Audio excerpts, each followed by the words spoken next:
إن الحمد لله نحمده ونستعينه ونستغفره ونعوذ بالله من شرور أنفسنا وسيئات أعمالنا من يهده الله فلا مضل له ومن يضلل فلا هادي له وأشهد أن لا إله إلا الله وحده لا شريك له وأشهد أن محمدًا عبده ورسوله صلى الله عليه وسلم أما بعد.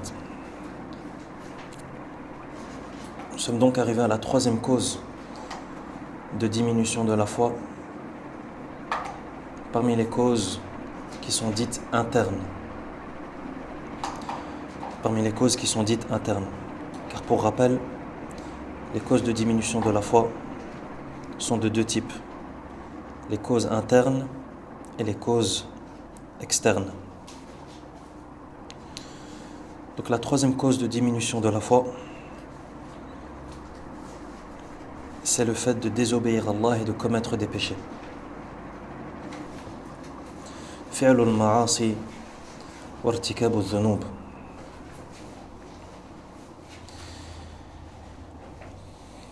يقول الشيخ حفظه الله تعالى: فإن هذا لا يخفى ما فيه من الضرر وسوء الأثر على الإيمان، فالإيمان كما قال غير واحد من السلف يزيد بالطاعة وينقص بالمعصية، فكما أن فعل ما أمر الله به من واجب ومندوب يزيد الإيمان، فكذلك فعل ما نهى الله عنه من محرم ومكروه ينقص الإيمان، إلا أن الذنوب متفاوتة في درجاتها ومفاسدها وشدة ضررها تفاوتا عظيما. Il ne fait aucun doute et nul n'ignore les conséquences néfastes et nuisibles que le fait de désobéir à Allah et de commettre des péchés a sur la foi. Car la foi et l'iman, c'est quelque chose qui augmente sous l'effet de l'obéissance et qui diminue sous l'effet des actes de désobéissance, comme cela a été affirmé par plusieurs salafs. Et le fait de commettre des actes qui sont interdits par Allah, qui sont soit interdits ou déconseillés, ça va faire baisser la foi. De la même manière que le fait d'accomplir ce qui a été ordonné par Allah, que ce soit des actes obligatoires ou recommandés, ça va faire augmenter la foi. Néanmoins, il est important de savoir que ces péchés et ces actes de désobéissance, leur degré, leurs méfaits et leur gravité sont différents. C'est-à-dire que les péchés et les actes de désobéissance ne sont pas tous sur un même pied d'égalité, mais au contraire, ils diffèrent de par leur degré, de par leurs méfaits et de par leur gravité. Comme le dit l'imam Ibn al-Qayyim rahimahullah: ولا ريب أن الكفر والفسوق والمعاصي درجات كما أن الإيمان والعمل الصالح درجات كما قال تعالى: هم درجات عند الله والله بصير بما يعملون، وقال: ولكل درجات مما عملوا وما ربك بغافل عما يعملون، وقال: إنما النسيء زيادة في الكفر، وقال: فأما الذين آمنوا فزادتهم إيمانا وهم يستبشرون، وأما الذين في قلوبهم مرض فزادتهم رجسا إلى رجسهم ونظائره في القرآن كثيرا. Comme le dit l'imam Ibn al-Qayyim rahimahullah, il ne fait aucun doute que la mécréance, le kufr, al-fusouq, la déviance et les actes de désobéissance, al-ma'asi, tout cela se divise en différents degrés. Au même titre que la foi et les actes pieux sont également de différents degrés. Alors les preuves par rapport à ça sont nombreuses. Il dit rahimahullah qu'Allah Azza wa Jal dit: hum darajatun inda Allah wallahu basirun bima ya'malun. Dans le verset 163 de sourate Al-Imran, le Très-Haut dit dans la traduction des sens: ils ont des grades différents auprès d'Allah et Allah observe bien ce qu'ils font. Donc les gens ont des grades différents auprès d'Allah subhanahu wa ta'ala. Le croyant n'a pas le même grade que le mécréant. De la même manière que les croyants entre eux n'ont pas tous le même grade au paradis. De la même manière que les mécréants n'ont pas tous le même grade entre guillemets en enfer. Même si en enfer on sait que ce n'est pas des grades, ce ne sont pas des étages supérieurs, mais ce sont des étages inférieurs, ce sont des sous-sols, contrairement au paradis. Le paradis, ce sont des étages supérieurs. À l'enfer, ce sont des sous-sols. Au paradis, ce sont des darajat, et en enfer, ce sont des darakat. Donc tous ces gens ne sont pas du même grade auprès d'Allah, et Allah observe bien ce qu'ils font. L'imam Ibn al-Qayyim, rahimahullah, cite également un autre verset, en termes de preuve, dans lequel le Très-Haut dit وَلِكُلٍّ دَرَجَاتٌ مِّمَّا عَمِلُوا وَمَا رَبُّكَ بِغَافِلٍ عَمَّا يَعْمَلُونَ. Le verset 132 de sourate Al-An'am, les bestiaux, le Très-Haut dit dans la traduction des sens, à chacun il y aura des degrés de récompense selon ses œuvres, or ton Seigneur n'est pas inattentif à ce qu'ils font. Donc encore une fois, le fait est l'idée que les actes ne sont pas tous sur un même pied d'égalité. Donc il y aura bien des degrés, ce qui prouve que les actes ne sont pas tous équivalents. Ensuite, il mentionne un autre verset dans lequel le Très-Haut dit le verset 37 de Surat At-Tawbah, dans lequel le Très-Haut dit dans la traduction des sens, le report d'un mois sacré à un autre est ziyadatun fil kufr, c'est-à-dire un surcroît, un surplus de mécréance. Et ça, c'était une pratique qui était présente durant la Jahiliya, l'époque pré-islamique, dans laquelle les Arabes, il leur arrivait de décaler, de reporter le temps ou la place, l'emplacement d'un mois sacré pour pouvoir faire ce qu'ils veulent, ou pour pouvoir faire ce qu'ils ne peuvent pas faire durant le mois sacré. Donc ils décalaient comme ça des mois pour pouvoir faire ce qu'ils ont besoin de faire et ce qui est interdit durant les mois sacrés. Donc Allah Azza wa Jal dit que c'est un surplus dans la mécréance. Un surplus. Donc encore une fois, l'idée de différence de degré. Ensuite, l'imam rahimahullah cite un autre verset dans lequel le Très-Haut dit فَأَمَّا الَّذِينَ آمَنُوا فَزَادَتْهُمْ إِيمَانًا وَهُمْ يَسْتَبْشِرُونَ وَأَمَّا الَّذِينَ فِي قُلُوبِهِمْ مَرَضٌ فَزَادَتْهُمْ رِجْسًا إِلَى رِجْسِهِمْ. Et ça, c'est le verset, ou les versets 124 et 125 de Surat At-Tawbah, dans lesquels le Très-Haut dit dans la traduction des sens, quant aux croyants, elle fait certes croître leur foi, et ils s'en réjouissent, tandis que ceux dont les cœurs sont malades, elles ajoutent une souillure à la leur. Donc encore une fois, l'idée d'ajout, فَزَادَتْهُمْ إِيمَانًا, ça fait croître leur foi, ça leur donne plus, un surplus de foi. Et le contraire également. وَأَمَّا الَّذِينَ فِي قُلُوبِهِمْ مَرَضٌ, ceux qui ont une maladie dans le cœur, فَزَادَتْهُمْ رِجْسًا, ça leur rajoute une souillure. Donc encore une fois, l'idée de rajout, qui prouve que les actes ne sont pas tous équivalents et ne sont pas tous les mêmes, ne sont pas tous sur un même degré. Et de nombreux autres versets vont dans ce sens. Fin de citation de l'imam Ibn al-Qayyim rahimahullah, qui est tiré de son livre Irathatul Lahfan. Donc ça, c'est une première idée, un premier élément à comprendre, c'est de savoir que les actes de désobéissance ne sont pas tous équivalents et qu'il y a une distinction. Certains sont plus graves que d'autres, etc. وقد دل القرآن والسنة على أن من الذنوب كبائر وصغائر. قال الله تعالى: إن تجتنبوا كبائر ما تنهون عنه نكفر عنكم سيئاتكم وندخلكم مدخلا كريما. وقال تعالى: الذين يجتنبون كبائر الإثم والفواحش إلا اللمم.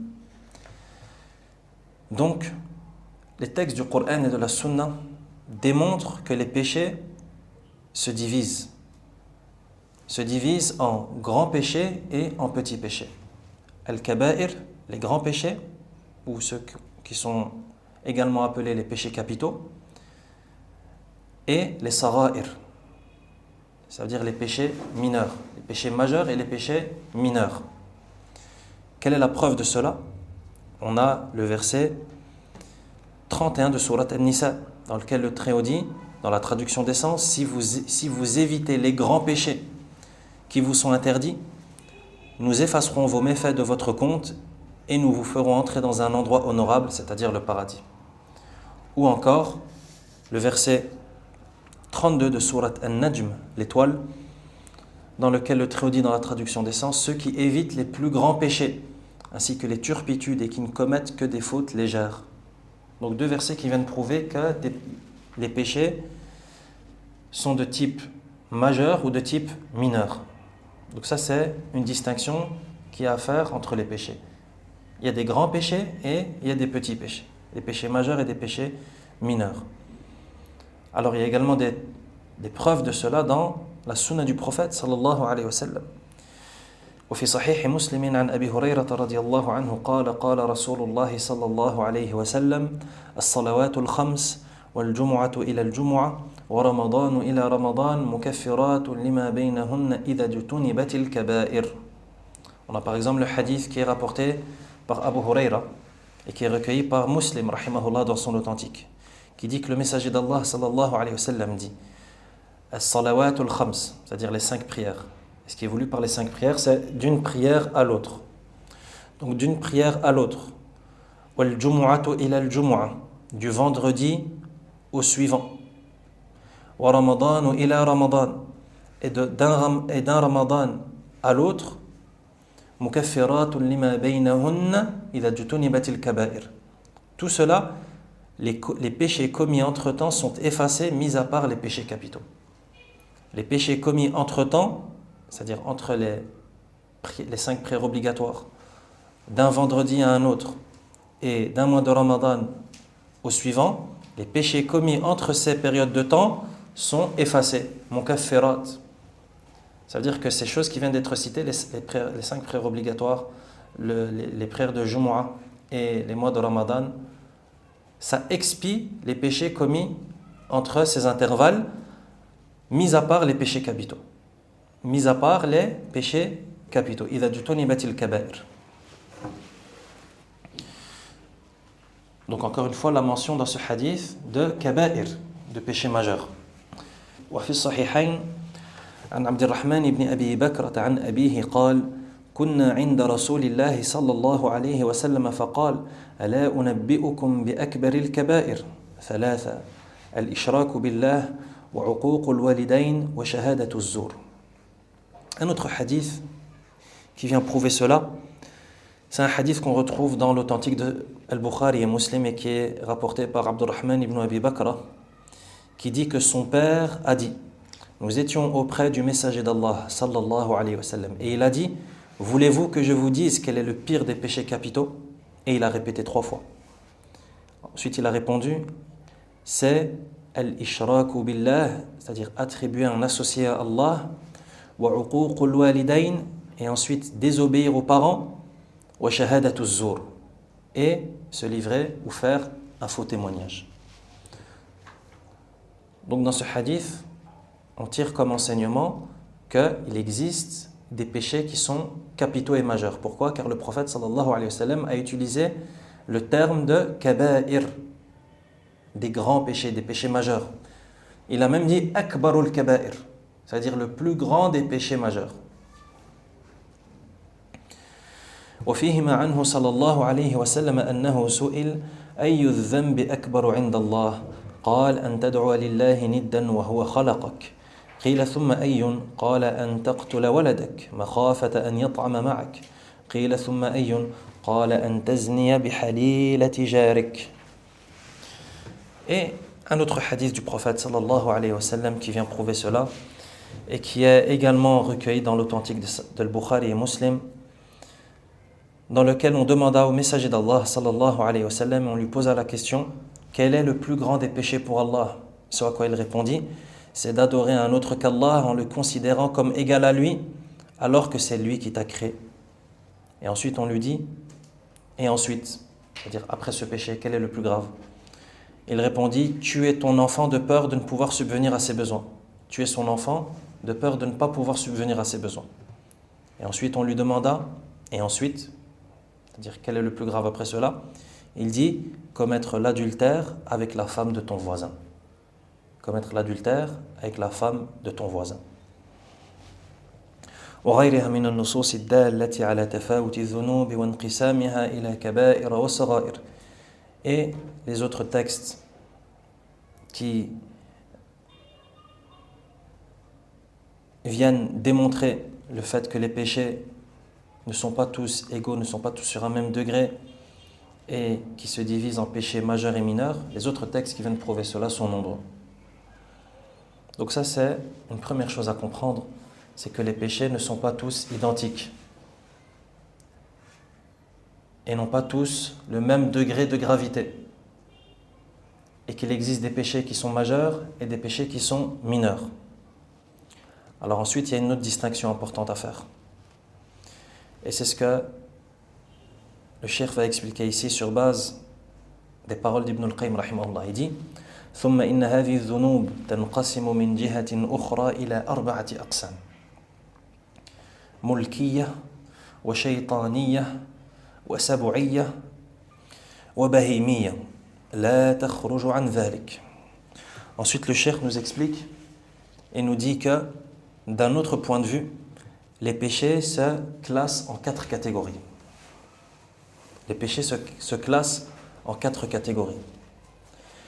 Ces 4 catégories sont, premièrement, mulkiyya, az-zunub al-mulkiyya, c'est-à-dire les péchés de domination. Ensuite, ash-shaytaniyya, les péchés, az-zunub ash-shaytaniyya, c'est-à-dire les péchés sataniques. Troisièmement, az-zunub as-sab'iyya, les péchés sab'iyya. Ça vient du mot sab'a, le lion ou bien la bête féroce. Donc, az-zunub as-sab'iyya, on pourrait le traduire par les péchés féroces. Et la 4e catégorie, az-zunub al-bahimiyya, les péchés bestiaux. Les péchés bestiaux. Ça vient de al-baha'im en arabe. Al-baha'im comme les dromadaires, les bovins, les moutons, les chèvres, etc. La takhruju an dhalik. Les péchés ne sortent pas de ces 4 catégories. Les péchés se retrouvent forcément dans une de ces 4 catégories. Alors le cheikh va l'expliquer sur base des travaux et des paroles de l'imam Ibn al-Qayyim rahimahullah. Il dit فَالذُّنُوبُ الْمُلْكِيَّةِ, les péchés de domination. أن يتعاطى ما لا يصلح له من صفات الربوبية كالعظمة والكبرياء والجبروت والقهر والعلو واستعباد الخلق ونحو ذلك وهذا القسم أعظم أنواع الذنوب. La première catégorie de péchés, ce sont les péchés de domination, الذنوب الملكية. Et les péchés de domination, ça consiste à ce que la personne va s'approprier ce qui ne convient pas comme attribut du Seigneur. C'est-à-dire que la personne va s'attribuer ce qui ne lui convient pas et qui fait partie des attributs exclusifs du Seigneur. Comme quoi par exemple? Al-'azama, la grandeur. Al-'azama, le fait d'être immense, le fait d'être grand. Ça c'est quelque chose qui est spécifique à Allah subhanahu wa ta'ala. La créature, elle au contraire, elle est faible, elle est petite. Allah subhanahu wa ta'ala, c'est lui qui est grand, c'est lui qui est immense. Donc si la personne cherche à être immense, elle cherche à s'approprier un attribut qui est spécifique à Allah subhanahu wa ta'ala. Al-'azama. Wal-kibriya, pareil, l'orgueil. Wal-jabarut, la suprématie. Wal-qahr, l'élévation. Wal-'ulu. Al-'azama, la grandeur. Al-kibriya, l'orgueil. Wal-jabarut, pareil. Wal-qahr, la suprématie. Wal-'ulu, l'élévation.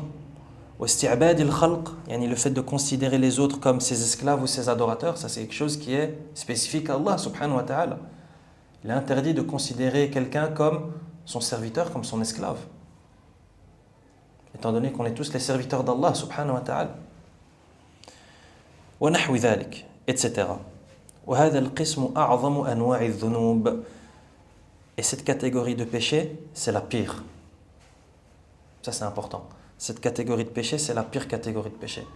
C'est-à-dire les péchés qui vont faire que la personne va chercher à ressembler à Allah subhanahu wa ta'ala dans un des attributs qui lui est spécifique. Tout ce qui est en rapport avec la grandeur, avec la suprématie, avec la domination, avec l'élévation. Seul Allah subhanahu wa ta'ala est caractérisé par ces choses. Donc lorsque la créature, cette créature qui est faible par essence, va chercher à ressembler au Créateur de par ses attributs, elle commet les pires péchés. Ensuite, الذنوب الشيطانية, les péchés sataniques. يقول رحمه الله فالتشبه بالشيطان في الحسد والبغي والغش والغل والخداع والمكر والأمر بمعاصي الله وتحسينها والنهي عن طاعته وتهجينها والابتداع في دينه والدعوة إلى البدع والضلال وهذا النوع يلي النوع الأول في المفسدة وإن كانت مفسدته دونه. La deuxième catégorie de péchés, ce sont les péchés shaytaniya, les péchés sataniques. Et les péchés sataniques, ce sont les péchés qui consistent à ressembler au shaytan, au diable. Comment est-ce que la personne ressemble au diable? Lorsqu'elle fait preuve de hasad, c'est-à-dire d'envie, lorsqu'elle fait preuve de bari, d'injustice, de tricherie, de rancœur, de tromperie, al-khida', de ruse, al-makr, ou encore le fait d'ordonner la désobéissance à Allah et embellir la désobéissance à Allah, ou encore le fait d'interdire l'obéissance à Allah subhanahu wa ta'ala, ou bien de déprécier l'obéissance à Allah, comme on voit beaucoup à l'heure actuelle. On voit que l'obéissance à Allah, le monde dans lequel on vit, l'obéissance à Allah, les actes d'obéissance sont des actes qui sont mal vus, qui sont méprisés. Ou encore le fait d'appeler aux innovations et à l'égarement. Tout ça, ce sont des actes sataniques. Ce sont des péchés sataniques. Parce que lorsque la personne commet ces péchés, elle ressemble au diable, au shaitan. Et cette catégorie de péchés, elle suit directement la première dans l'échelle des méfaits, même si elle est de moindre gravité. Donc c'est la deuxième en termes de gravité. Juste après les péchés de domination. Ensuite, la troisième catégorie, as-sabu'iyya, az-zunub as-sabu'iyya, les péchés féroces. فذنوب العدوان والغضب وسفك الدماء والتثوب على الضعفاء والعاجزين ويتولد منها أنواع أذى النوع الإنساني والجرأة على الظلم والعدوان. Les péchés féroces, c'est par exemple l'oppression, la colère, le meurtre, le fait de s'en prendre aux faibles et aux impuissants. Tout ça, ce sont des péchés qui sont dits féroces. Pourquoi? Parce que la personne, lorsqu'elle les commet, elle ressemble aux bêtes féroces qui agissent de la sorte. La colère, le fait de tuer, le fait de s'attaquer aux faibles. Et cela comprend également les formes de mal infligées au genre humain et l'audace de commettre l'injustice et l'oppression. Donc voilà pour les péchés sabu'iyya, les péchés féroces. Et la quatrième et la dernière catégorie de péchés, c'est al-dhunub al-bahimiyya, les péchés bestiaux.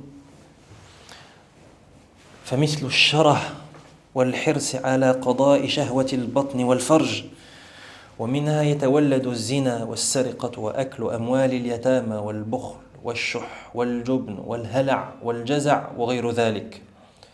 وهذا القسم أكثر ذنوب الخلق لعجزهم عن الذنوب السبعية والملكية ومنه يدخلون إلى سائر الأقسام فهو يجرهم إليها بالزمام فيدخلون منه إلى الذنوب السبعية ثم إلى الشيطانية ثم إلى منازعة الربوبية والشرك في الوحدانية. La quatrième catégorie de péchés, ce sont les péchés en rapport avec les bestiaux ou les péchés bestiaux. Pourquoi? Car la personne, lorsqu'elle les commet, elle ressemble aux bestiaux. Alors il s'agit par exemple de la convoitise ou du fait d'employer tous les moyens pour assouvir ses désirs de nourriture et de sexe. Ça, ce sont des péchés qui sont de type bestial. La convoitise ou le fait d'employer tous les moyens pour assouvir ses désirs de nourriture ou de sexe. Cela comprend la fornication, le vol, l'appropriation des biens des orphelins, les formes d'avarice, la lâcheté, la couardise, c'est-à-dire le fait d'être lâche et peureux, l'impatience, etc. Tous ces péchés, ce sont des péchés bestiaux. Ensuite, il dit, rahimahullah, et cette dernière catégorie de péchés, c'est-à-dire les péchés bestiaux, est celle de la majorité des péchés que les gens commettent. C'est-à-dire que la majorité des gens commettent ce type de péché et se retrouvent dans cette catégorie de péchés. Pourquoi ? Car ils sont dans l'incapacité de commettre les péchés féroces ou les péchés de domination. Donc la majorité des gens se retrouvent dans cette catégorie de péchés, les péchés bestiaux, c'est-à-dire les péchés en rapport avec les désirs du ventre et du sexe. Et autres, comme ça a été détaillé. Pourquoi est-ce que la majorité des gens se retrouvent dans cette catégorie de péchés ? Car ils sont incapables de commettre les péchés de plus grande gravité. Par contre, c'est à travers cette catégorie de péchés, c'est-à-dire les péchés bestiaux, qu'ils vont accéder aux autres. Ça ne veut pas dire qu'ils s'arrêtent là, mais c'est à partir de cette catégorie de péchés, c'est-à-dire les péchés bestiaux, qu'ils vont petit à petit rentrer dans les catégories supérieures, qu'ils vont accéder aux autres, car elles les y attirent. C'est-à-dire les péchés bestiaux, ça va attirer et ça va t'emmener vers les péchés féroces. Et ils tombent ensuite dans les péchés féroces, puis sataniques, et ensuite ils se mettent à revendiquer les attributs du Seigneur et à vouloir une part de l'unicité qui appartient à Allah seul. C'est-à-dire qu'ils vont commettre les péchés de domination. Al-dhunub al-mulkiyya. Fin de citation de l'imam Ibn al-Qayyim rahimahullah, qui a détaillé cela dans Al-Jawab al-Kafi. وعلى كل فهذا وغيره يدلنا على أن الذنوب متفاوتة في تأثيرها على الإيمان وفي إنقاصها منه وإضعافها له. Quoi qu'il en soit, tous ces exemples qui viennent d'être cités, ainsi que d'autres, nous montrent que les péchés ne sont pas égaux quant à l'influence qu'ils ont sur la foi, quant à l'influence qu'ils ont sur la diminution et sur l'affaiblissement de la foi. وهذا التفاوت فيها وفي تأثيرها على الإيمان يعود لاعتبارات متعددة. Cette inégalité qu'il y a entre les péchés et entre les influences qu'ils ont sur la foi, elle est due à divers facteurs. Et ça aussi, c'est très important. Donc maintenant, on a vu que les péchés sont inégaux. Il y a des grands, il y a des petits. On a également vu qu'il y a une autre classification de péchés, les péchés de domination, les péchés sataniques, les péchés féroces et les péchés bestiaux. Mais qu'est-ce qui explique que les péchés sont inégaux et sont différents ? C'est quoi les facteurs qui vont expliquer ? C'est quoi les causes qui fait que ce péché est pire que cela ? C'est ça dont il est question ici. Il dit, les causes et les facteurs qui vont faire que les péchés sont inégaux, ces facteurs et ces causes sont nombreuses. Parmi ces facteurs, يقول منها جنس الذنب وقدره وشدة مفسدته ومكانه وزمانه وبحسب الفاعل له ولغير ذلك من الاعتبارات. Il dit parmi ces facteurs qui vont expliquer que les péchés sont inégaux, parmi les causes qui vont expliquer cela, il y a premièrement la nature du péché, sa quantité, la gravité de son préjudice, ses circonstances de lieu, ses circonstances de temps, l'auteur du péché, etc. Donc tout ça, ce sont des causes qui vont faire qu'un péché soit plus ou moins grave. La nature du péché, sa quantité, la gravité de son préjudice, les circonstances de lieu, les circonstances de temps, l'auteur du péché lui-même, ça va aussi avoir une influence et un effet sur la gravité du péché, comme on va le voir. قال الإمام ابن القيم رحمه الله وبالجملة فمراتب الفاحشة متفاوتة بحسب مفاسدها فالمتخذ خدنا من النساء والمتخذة خدنا من الرجال أقل شرا من المسافح والمسافحة مع كل أحد والمستخفئ بما يرتكبه أقل إثما من المجاهر المستعلن والكاتم له أقل إثما من المخبر المحدث للناس به فهذا بعيد من عافية الله تعالى وعفوه وكذلك الزنا بالمرأة التي لا زوج لها أيسر إثما من الزنا بذات الزوج لما فيه من ظلم الزوج والعدوان عليه وإفساد فراشه عليه وقد يكون إثم هذا أعظم من إثم مجرد الزنا أو دونه والزنا بحليلة الجار أعظم إثما من الزنا ببعيدة الدار لما اقترن بذلك من أذى الجار وعدم حفظ وصية الله تعالى ورسوله به وكذلك الزنا بامرأة الغازي في سبيل الله أعظم إثما عند الله من الزنا بغيرها وكما تختلف درجاته بحسب المزني بها فكذلك تتفاوت درجاته بحسب الزمان والمكان والأحوال وبحسب الفاعل فالزنا في رمضان ليلا أو نهارا أعظم إثما منه في غيره وكذلك في البقاع الشريفة المفضلة هو أعظم إثما منه فيما سواها. L'imam Ibn al-Qayyim rahimahullah dit concernant cela, c'est-à-dire concernant les causes qui vont rendre un péché plus ou moins grave.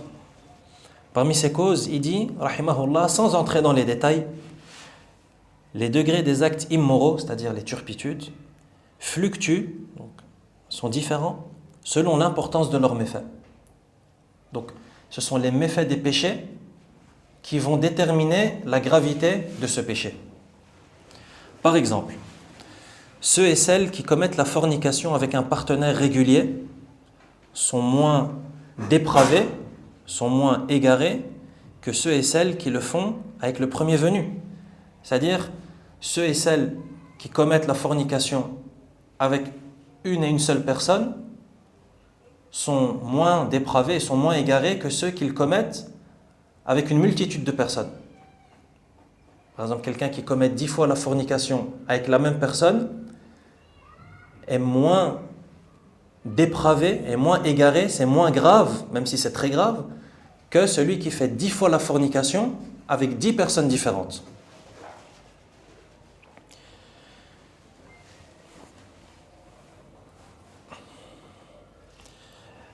De même, celui qui dissimule ce qu'il commet a moins de péché que celui qui le fait en public et au vu de tous.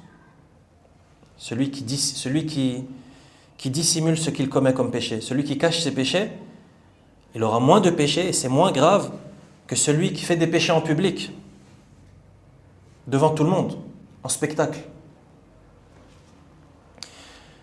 Ensuite, il dit, celui qui garde secret ce qu'il commet est moins blâmable que celui qui en informe les gens. Celui qui garde ses péchés en secret et ne le dit à personne, il est moins égaré, et faire cela, c'est moins grave que celui qui fait des péchés et qui en parle aux gens et qui leur dit, j'ai fait cela, j'ai commis ceci et j'ai commis cela. En effet, ce dernier est loin du salut d'Allah et de son pardon. Et celui qui informe les gens de ses péchés, l'imam Ibn al-Qayyim rahimahullah, il dit qu'il est loin du salut d'Allah subhanahu wa ta'ala, il est loin du pardon. Comme c'est venu dans le hadith, qu'Allah subhanahu wa ta'ala pardonne à ceux qui commettent des péchés, sauf ceux qui l'annoncent, ceux qui le font au vu de tous. Ensuite, il continue, il dit également commettre la fornication avec une femme qui n'est pas mariée est un péché moins grave que de le faire avec une femme qui est mariée, qui serait en plus du péché une injustice et une oppression commise envers le mari. Donc faire la fornication avec une femme qui est mariée, c'est pire que de le faire avec une femme qui n'est pas mariée. Pourquoi ? Parce que lorsque c'est fait avec une femme qui est mariée, il y a des autres péchés qui se rajoutent. Et il y a des autres méfaits. Parmi eux, le fait d'être injuste, de commettre une injustice et une oppression vis-à-vis de l'époux. Et parmi les méfaits, il dit, rahimahullah, ce serait également corrompre celle avec qui il partage son lit. Et il dit, et il se peut que ce soit un péché pire que la fornication elle-même, ou de moindre degré, même si cela reste un péché supplémentaire. Il dit, dans certains cas, ça peut même être un péché pire que la fornication. Yani l'injustice qui sera commise au mari, dans certains cas, ça peut être même pire que la fornication elle-même. Ensuite, il continue, il dit d'autre part, commettre l'adultère avec la femme du voisin est plus grave que de le commettre avec une femme habitant plus loin. Ça aussi, c'est quelque chose à prendre en compte. Celui qui commet l'adultère avec la femme du voisin, c'est pas comme celui qui commet l'adultère avec une femme qui habite dans un autre quartier ou dans une autre ville. C'est différent chez Allah subhanahu wa ta'ala, même si les deux sont très graves. Mais tout cela pour mettre en évidence et démontrer qu'il y a des inégalités et qu'il y a des péchés qui sont plus graves que d'autres. Donc commettre l'adultère avec la femme du voisin, c'est pire que de commettre l'adultère avec une femme habitant plus loin, car vient s'ajouter le mal fait au voisin et le manquement à la recommandation d'Allah subhanahu wa ta'ala et de son messager sallallahu alayhi wa sallam en faveur du voisin. La grande recommandation qu'a fait le prophète sallallahu alayhi wa sallam et Allah subhanahu wa ta'ala par rapport au voisin. Donc le voisin, en vertu de cet énorme droit qu'il possède en islam, c'est sûr que l'injustice qui sera commise au voisin, elle va également être plus grave. Ensuite, il continue et dit, de même, celui qui le commet avec la femme dont le mari est absent, parti pour combattre dans le sentier d'Allah, c'est un péché plus grave pour Allah que l'adultère commis avec une autre. Il dit, tout comme les degrés de gravité diffèrent en fonction de la femme avec qui est commis l'adultère. Il diffère en fonction du temps, du lieu, des circonstances et de l'auteur du péché. Donc là, on vient de voir que les péchés diffèrent en fonction de la femme avec qui est commis l'adultère. C'est-à-dire c'est une femme mariée, qui n'est pas mariée, c'est la femme du voisin, c'est pas la femme du voisin, etc., etc. Donc, ça va différer, ça va varier en fonction de cette femme avec qui est commis l'adultère, mais ça va également varier en fonction du temps, en fonction du lieu, en fonction des circonstances et en fonction de l'auteur du péché. Il dit, ainsi la fornication qui est commise pendant le mois de Ramadan, que ce soit de jour comme de nuit, c'est un péché plus grave que la fornication qui est commise durant un autre mois. De même, lorsque cela a lieu en des endroits honorés et méritoires, comme la Mecque et Médine par exemple. Un péché qui est commis à la Mecque et Médine, ce n'est pas comme un péché qui est commis en dehors de ces deux villes saintes.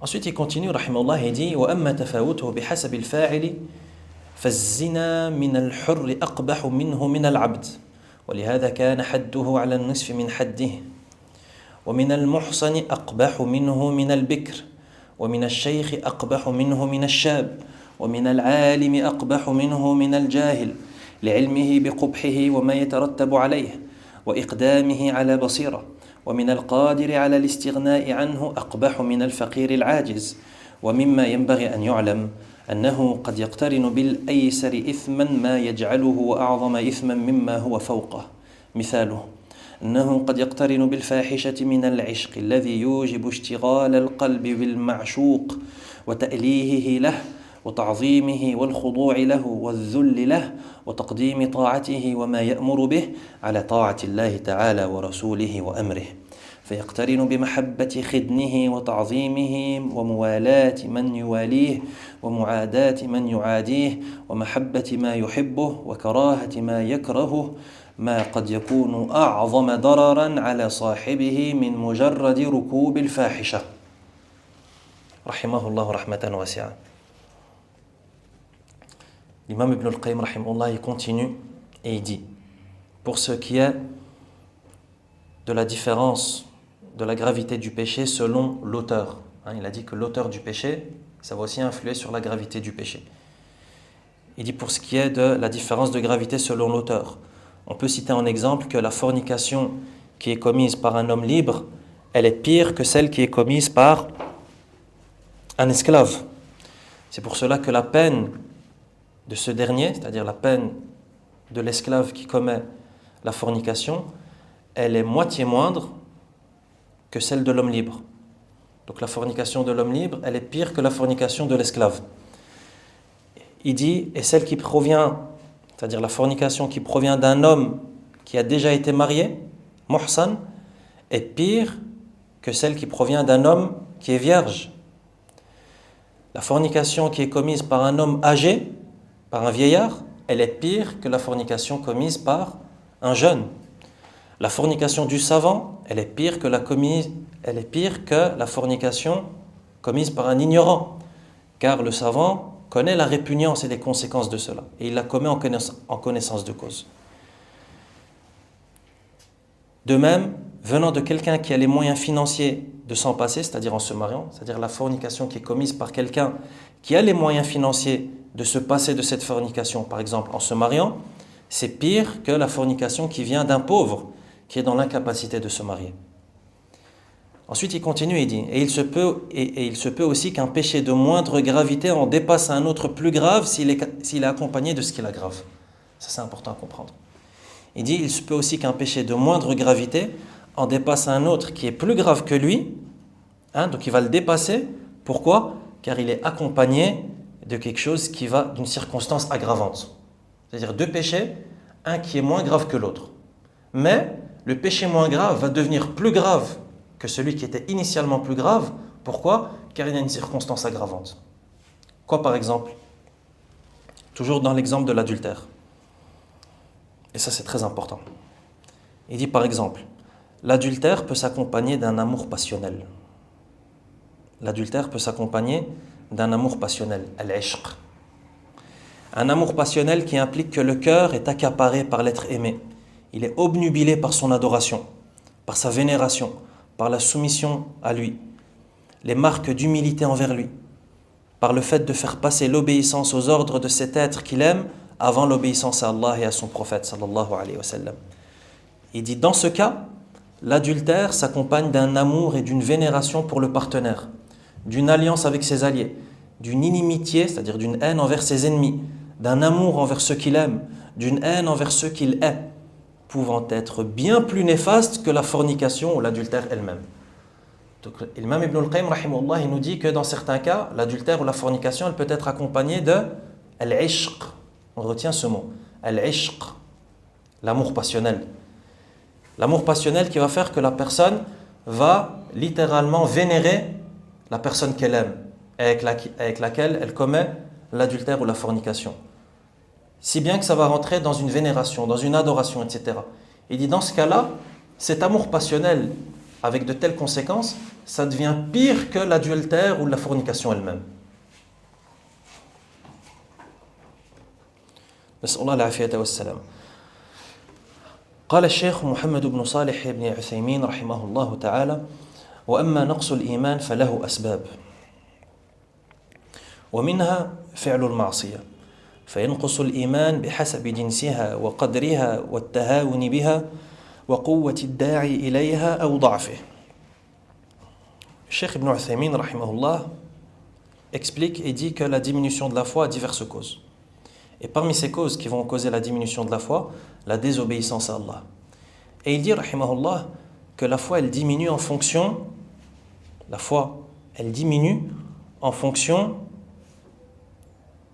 du genre de la désobéissance. Donc cette désobéissance qui va causer la diminution de la foi, elle va varier en fonction de son genre, c'est-à-dire de sa nature, de sa quantité, de la négligence dont elle fait l'objet de la part de son auteur et de la force de la tentation. Il dit فَأَمَّا جِنْسُهَا وَقَدْرُهَا فَإِنَّ نَقْصَ الْإِيمَانِ بِالْكَبَائِرِ أَعْظَمُ مِنْ نَقْصِهِ بِالصَّغَائِرِ ونقص الإيمان بقتل النفس المحرمة أعظم من نقصه بأخذ مال محترم ونقصه بمعصيتين أعظم من نقصه بمعصية واحدة وهكذا. Il dit pour ce qui est du genre et de la quantité, c'est-à-dire la nature et la quantité de l'acte d'obéissance, de l'acte de désobéissance. Il dit on peut dire que la diminution de la foi suite aux péchés capitaux, elle est plus grande que la diminution de la foi qui fait suite aux péchés mineurs. C'est-à-dire la diminution de la foi qui résulte du fait de commettre un péché majeur, cette diminution de la foi, elle va être plus importante que la diminution de la foi qui a lieu lorsque c'est un péché mineur qui est commis. Donc ça, c'est ce qui est en rapport avec la nature, avec le genre de l'acte de désobéissance. Il dit, celle qui fait suite au meurtre d'une âme qu'Allah a rendue sacrée est plus grande que celle faisant suite au vol d'un bien protégé. c'est-à-dire la diminution de la foi qui va suivre le fait de tuer quelqu'un dont Allah Azza wa Jalla a rendu la vie sacrée, cette diminution de la foi, elle va être plus grande que la diminution de la foi qui va suivre, par exemple, le fait de voler un bien protégé. Et il dit la diminution qui fait suite à 2 péchés est plus grande que celle qui fait suite à un seul péché. C'est-à-dire commettre 2 péchés, ça va faire plus diminuer la foi que d'en commettre un seul. Donc, la nature du péché, majeur, mineur, quel type de péché, etc. Et également la quantité. Commettre 2 péchés, c'est pire que de commettre un seul péché. Ensuite, il dit وَأَمَّا التَّهَاوُنُ بِهَا فَإِنَّ الْمَعْصِيَةَ إِذَا صَدَرَتْ مِنْ قَلْبٍ مُتَهَاوِنٍ بِمَنْ عَصَاهُ ضعيف الخوف منه كان نقص الإيمان بها أعظم من نقصه إذا صدرت من قلب معظم لله تعالى شديد الخوف منه لكن فرطت منه المعصية. Il dit pour ce qui est de l'autre critère, à savoir la négligence dont elle fait l'objet, cet acte de désobéissance, on peut dire que lorsque la désobéissance provient d'un cœur négligent vis-à-vis de celui à qui il désobéit, c'est-à-dire Allah, qui le craint faiblement, alors la foi s'en trouve plus diminuée que lorsque ce péché provient d'un cœur qui glorifie Allah, qui le craint énormément, mais à qui cet acte de désobéissance a échappé. Ça veut dire que la diminution de la foi qui va suivre un péché, elle va être différente en fonction du cœur de la personne. C'est-à-dire de la négligence présente dans le cœur de la personne qui commet cet acte de désobéissance. C'est-à-dire celui qui désobéit à Allah subhanahu wa ta'ala et qui commet un péché. Mais lui, dans son cœur, il n'a pas peur d'Allah subhanahu wa ta'ala. Il n'a pas peur d'Allah et il le craint que très faiblement.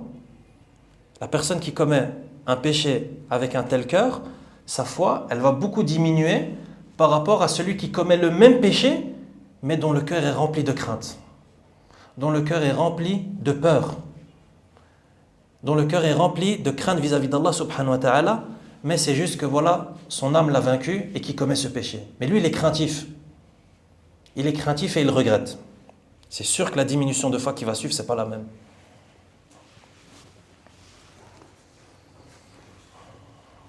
C'est pour ça qu'on a même certaines paroles de salaf par rapport à ça, qui disent que ton absence de peur vis-à-vis d'Allah lorsque tu commets ton péché, c'est pire que le péché lui-même.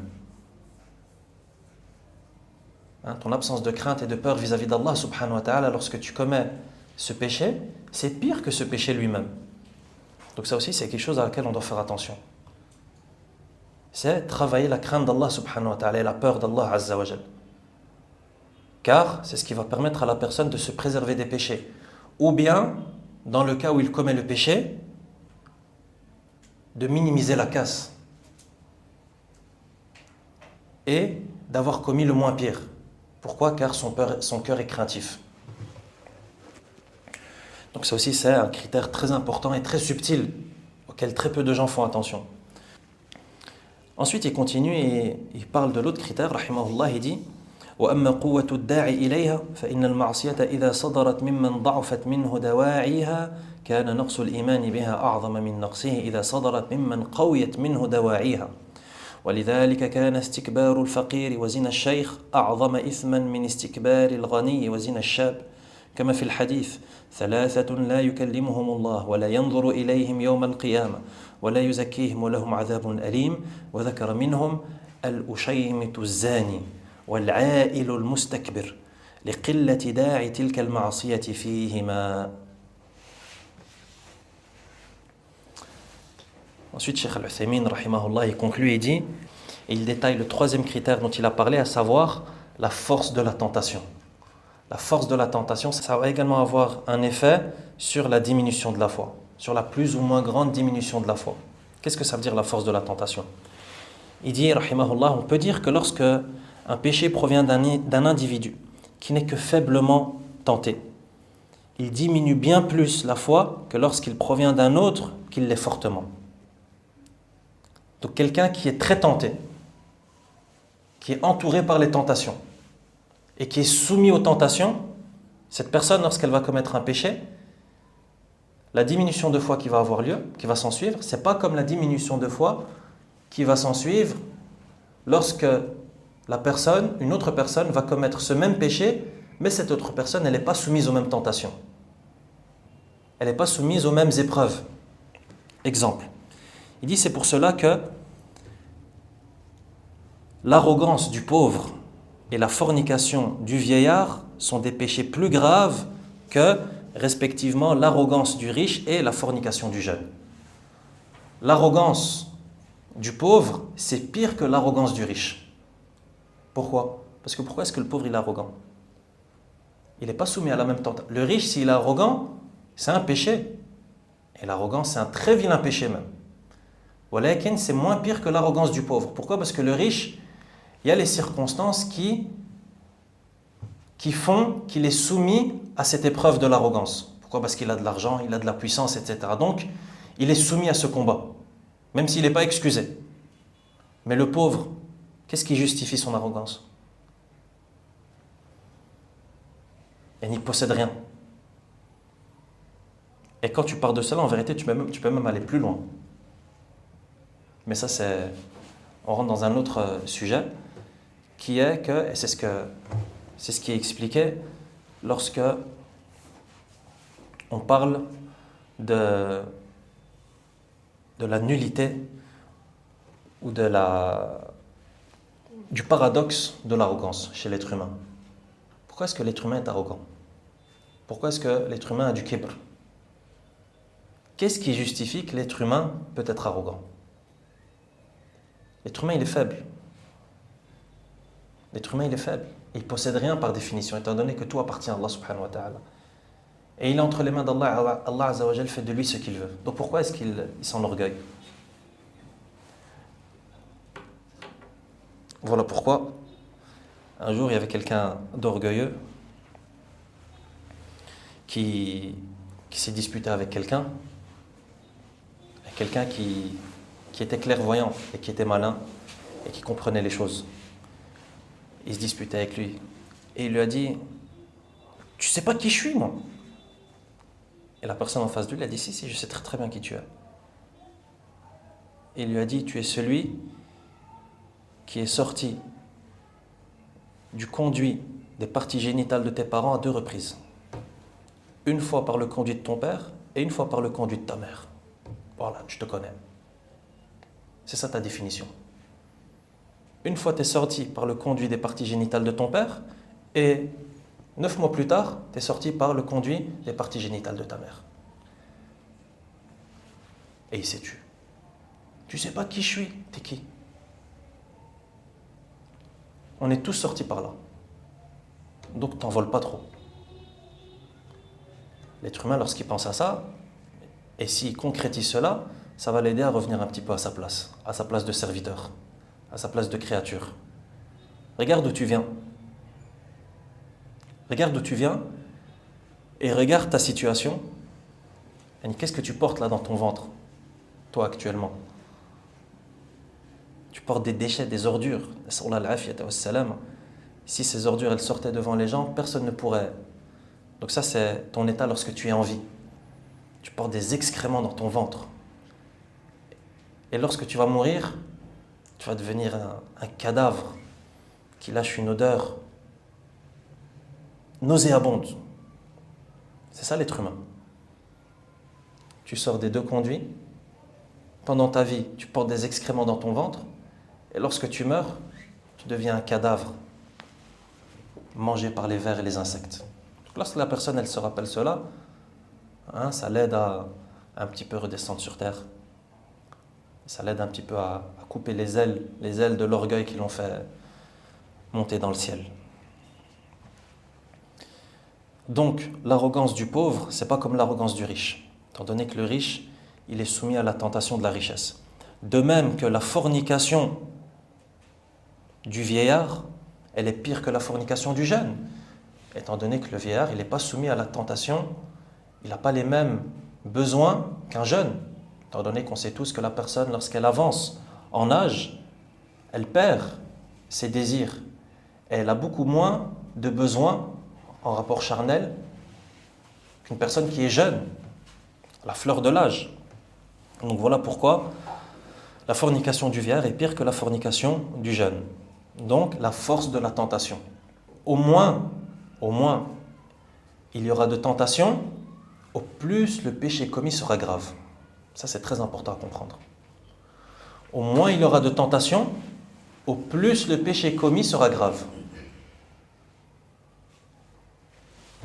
Et le contraire, au plus il y aura de tentation, au moins ce sera grave par rapport à la situation où il n'y a pas de tentation. Même si dans tous les cas c'est grave. Et lorsque les imams, rahimahumullah, nous expliquent cela, on ne doit pas comprendre que lorsque c'est moins grave, on peut le faire. Là, walakin, c'est juste pour démontrer et expliquer cette différence de niveau qu'il y a entre les péchés.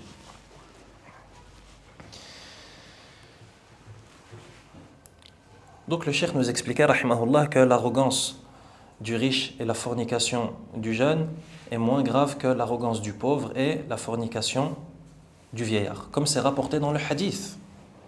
Le hadith dans lequel le prophète sallallahu alayhi wa sallam dit: il y a 3 personnes auxquelles Allah n'adressera pas la parole, qu'il ne regardera pas le jour de la résurrection, qu'il ne purifiera pas et qui subiront un châtiment douloureux. Et parmi ces gens, il cita l'homme aux cheveux blancs qui fornique, donc le vieillard, et le pauvre qui se montre arrogant. Donc ça, ce sont des exemples prophétiques. Et le hadith est recueilli par Al-Tabarani et Al-Bayhaqi a été déclaré sahih par Al-Albani rahimahullah. Et donc dans ce hadith, qu'est-ce qui explique cela? Il dit car ils sont peu tentés par ces péchés. Fin de citation du Cheikh Mohammed ibn Salih al-Uthaymin rahimahullah. ومما تقدم يتلخص أن الذنوب تنقص الإيمان وأنها تتفاوت في إنقاصها له بحسب اعتبارات متعددة.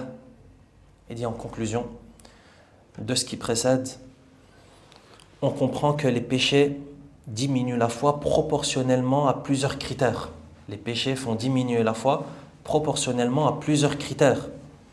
Et parmi ces critères, il y a jinsu dhanb, le genre ou la nature du péché, shiddatu mafsadatih, la gravité de ses conséquences, qadruhu, sa quantité, zamanuhu wa makanuhu, les circonstances de lieu et de temps, at-tahawunu bih, la négligence dont il fait l'objet, wa bihasabil fa'ili lah, et l'auteur du péché.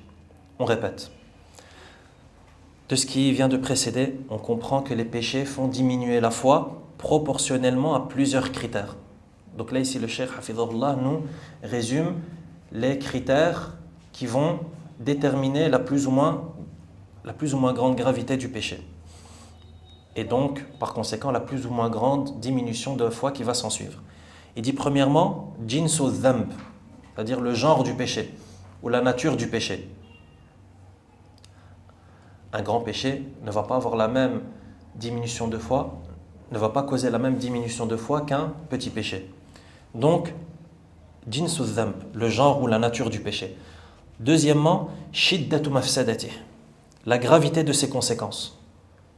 La gravité de ses conséquences. Commettre l'adultère ou la fornication avec une femme qui est mariée, c'est pas comme commettre l'adultère et la fornication avec une femme qui ne l'est pas. Troisièmement, qadruhu, sa quantité. Commettre un péché, ça n'a pas causé la même diminution de foi que commettre ce même péché 2 fois, ou 3 fois, ou 10 fois. Au plus le péché est commis, au plus la diminution de foi sera grande. Quatrièmement, zamanuhu wa makanuhu. Le 4e critère, c'est le lieu et le temps. Un péché qui est commis à la Mecque ou à Médine, c'est pas comme un péché qui est commis en dehors de ces villes. Un péché qui est commis durant les mois sacrés, c'est pas comme un péché qui est commis en dehors des mois sacrés. Mois sacrés dans lesquels on se trouve actuellement, Dhul Qa'da. 5èmement, at-tahawunu bih, la négligence dont il fait l'objet. Un péché qui est commis par quelqu'un dont le cœur est absent de crainte d'Allah subhanahu wa ta'ala et de peur vis-à-vis de lui azza wa jal, ou avec une crainte et une peur d'Allah très faible, ça ne va pas avoir la même conséquence de diminution de foi que celui qui commet ce même péché mais avec un cœur rempli de crainte pour Allah subhanahu wa ta'ala. Et 6èmement, bihasabil fa'ili lah. 6èmement, c'est l'auteur du péché. l'auteur du péché lui-même,